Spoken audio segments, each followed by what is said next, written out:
So it has been a week since construction officially started at home, and I am too emotionally exhausted to do anything or go out anywhere. And I basically just spent the last couple days on the weekend doing nothing, absolutely nothing, not going out, not exploring anyone, anywhere new, not talking to anyone. I have like social activity set up as usual, like places where I should have gone. But I think this is the realistic of being autistic because it reminds me of when I was still working, like a 9 to 5 job, like 8:30 to 5:30 job, which is in Australia. In most likelihood, if you have an office job, it's probably 8 to 6 reality rather than 9 to 5, because you have to have like that 1 hour break in the middle of the day.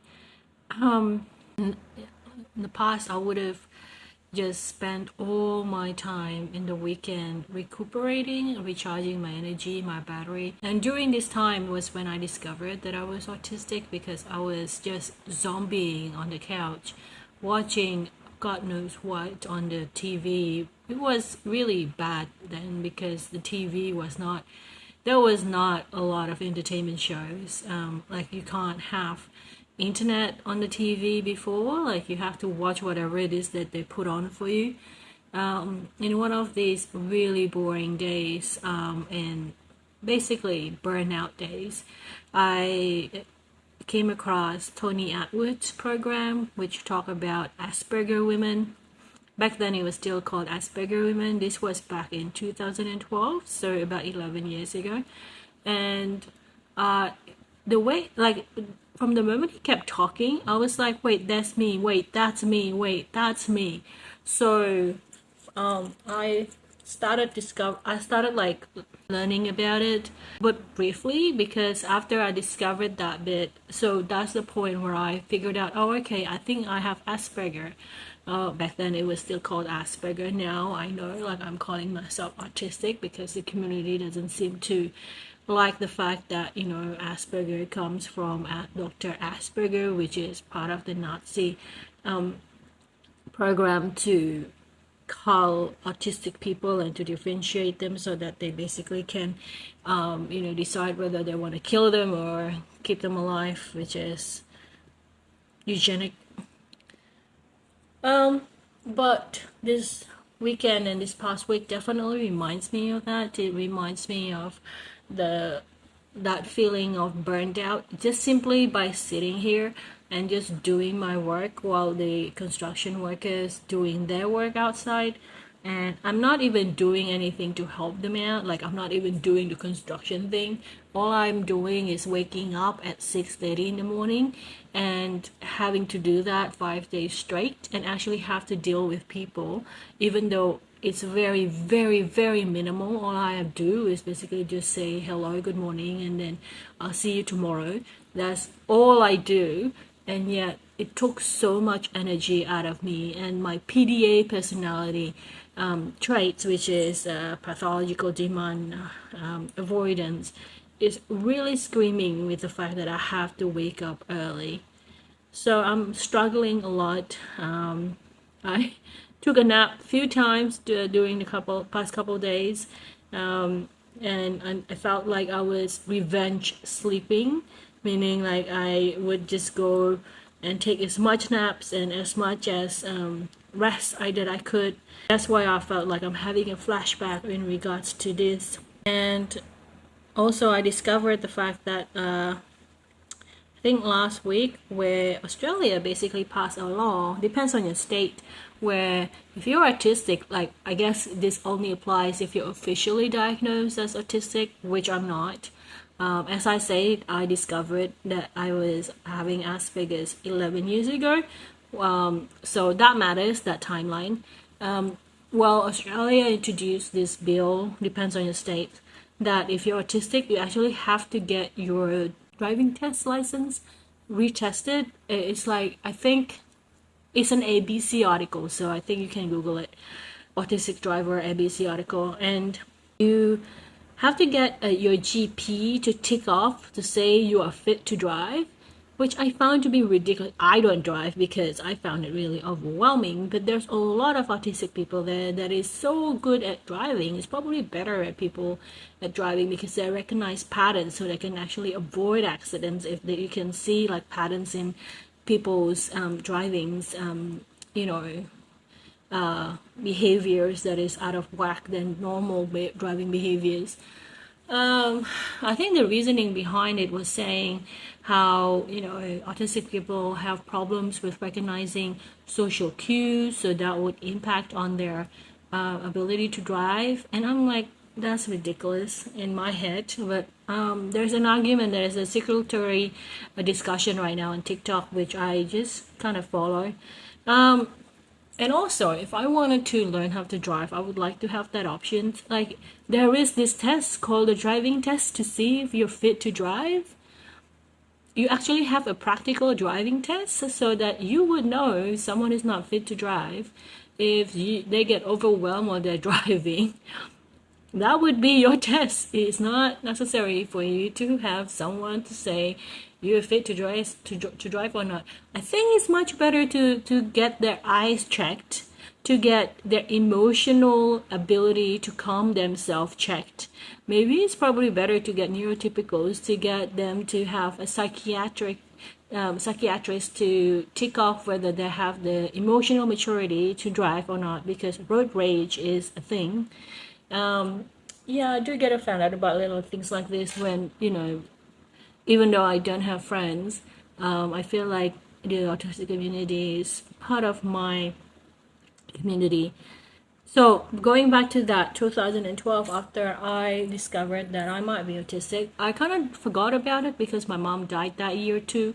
So that process of discovery was really still shallow at that period, and I kind of forgot about it, which really gave me a really dark experience because I totally forgot about the fact that I might be autistic.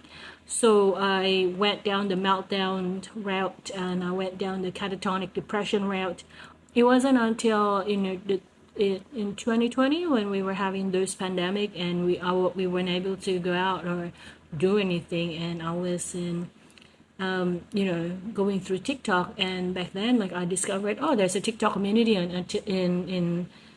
an autistic community on TikTok, and then I was reminded, oh yeah, what about that? Oh yeah, I forgot I'm autistic.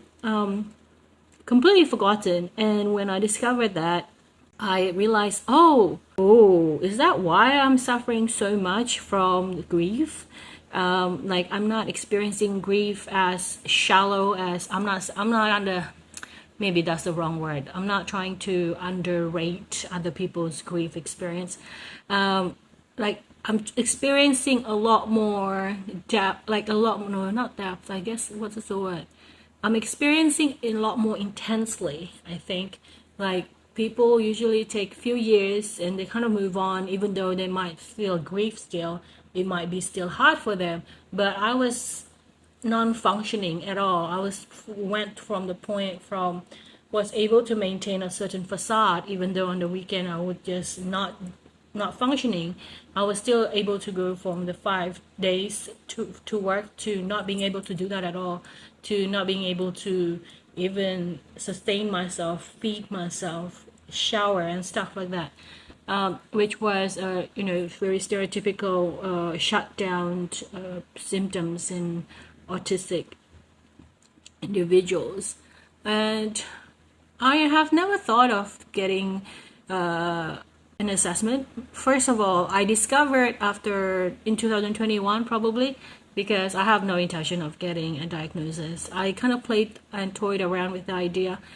But now, after seeing how the world treated autistic people, especially the one that they have diagnosed official on paper, is insane. It's like if you're autistic, you are less likely to. I don't think you can apply to immigrate to New Zealand. I think that might be something that someone needs to fact check. And of course, there will be people who say, I earned my autistic diagnostic. Yeah, sure, of course. And of course, when they say, if you're not officially diagnosed with autism by a professional, therefore you are not, autistic. Don't call yourself autistic if you're self-diagnosis. And I'm like, fine, if you believe in that, you should. Like, that's your opinion and that's your entitlement if you want to.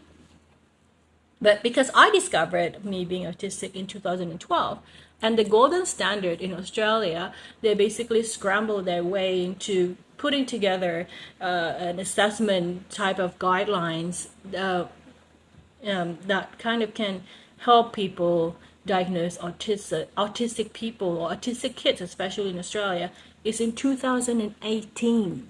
So when I rediscovered myself in 2020, that's only been 2 years where the Golden Assessment was applied by the federal government. And that was 6 years after I discovered myself being autistic by watching TV from an autistic expert. That she's not autistic.